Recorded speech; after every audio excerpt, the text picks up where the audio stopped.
Let's come back to the question of 2025 JEE Mains. अब आपके सामने एक प्रोबेबिलिटी का क्वेश्चन है and the question is actually very easy, you just need to concentrate. देखो, P of A दिया गया है, P ऑफ B दिया गया है, P of A intersection B dash दिया गया है। समझ नहीं आ रहा एक्चुअल में क्या है, but I will tell you B dash is denote the complement. Okay good, ये आपको निकालना है।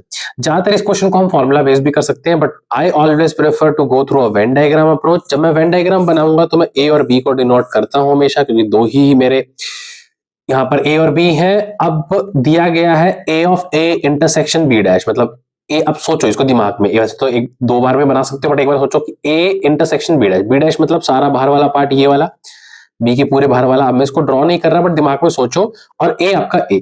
अब इन दोनों का इंटरसेक्शन मतलब आपका क्या आ रहा है? इन दोनों का इंटरसेक्शन मतलब आपका आ रहा है सिर्फ ये वाला पार्ट, जिसको मैं ओनली ए भी कह सकता हूं।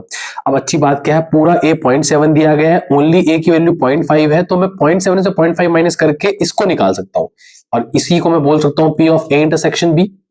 ठीक है, पी ऑफ इंटरसेक्शन बी हो सकता है इसका यूज हो ना हो, बट मैं निकाल पाया। और इसको भी मैं लिख सकता हूं कि मुझे पूरा पी ऑफ बी पता है 0.4 है, पी ऑफ इंटरसेक्शन बी यानी कि बीच वाला पार्ट पता है, तो ये भी इकलौता मतलब ओनली बी वाला पार्ट 0.2 हो जाएगा। चलो कोई नहीं, निकालना है पी ऑफ दिस। अगर मैं फॉर्मूले वाइज जाऊं तो मुझे पता है the formula of this is, इसका फॉर्मूला क्या होगा, या तो मैं अगले पेज पे बना सकता हूं, P of B divide by, divide तो नहीं बोलते इसको कंडीशन बोलते हैं, that is A union B dash, A union B dash. अब बड़ा आसान है, ए यूनियन बी डैश, वही वेन डायग्राम से ही सोचो, इस चीज को एक बार में ही सोच लोगे। ए, इस फॉर्मूले को लिखते हैं हम P of B intersection of A union B, मतलब नीचे वाले के साथ आपको इंटरसेक्शन लेना होता है बी डैश, और नीचे वाला एज इट इज यानी कि ए इंटरसेक्शन बी डैश। अब ए इंटरसेक्शन बी डैश मतलब ए पूरा, और बी डैश मतलब पूरा बी का बाहर वाला, उसका इंटरसेक्शन लेना ए के साथ, यानी कि कहीं ना कहीं आपका एक सेकंड उसका इंटरसेक्शन लेना बी के पूरे बाहर वाला, बी के पूरे बाहर वाला ए के साथ इंटरसेक्शन। अब ए ये है मेरा,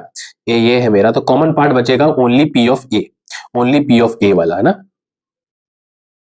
पी ऑफ ए वाला ही बच रहा है। और पी ऑफ ए मेरे पास में ऑलरेडी निकाला भी था मैंने, पी ऑफ ए मेरे पास 0.5 आ रहा था। ठीक है, चेक करते हैं, एक मिनट रुक जाओ।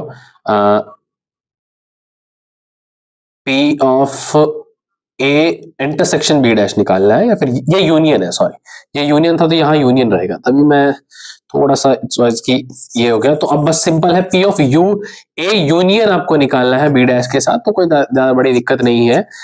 P of A union B dash मतलब ए ये है, बी ये है, बी डैश मतलब पूरा बी का बाहर वाला, ए मतलब ये पूरा।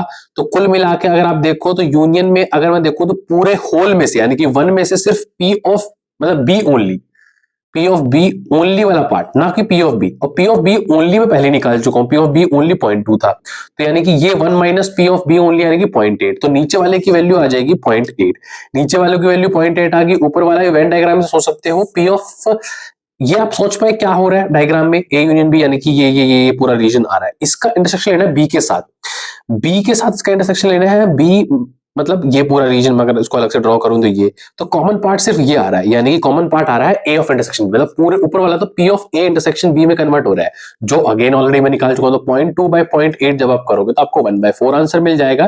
That satisfy with option number C. Keep learning, keep watching.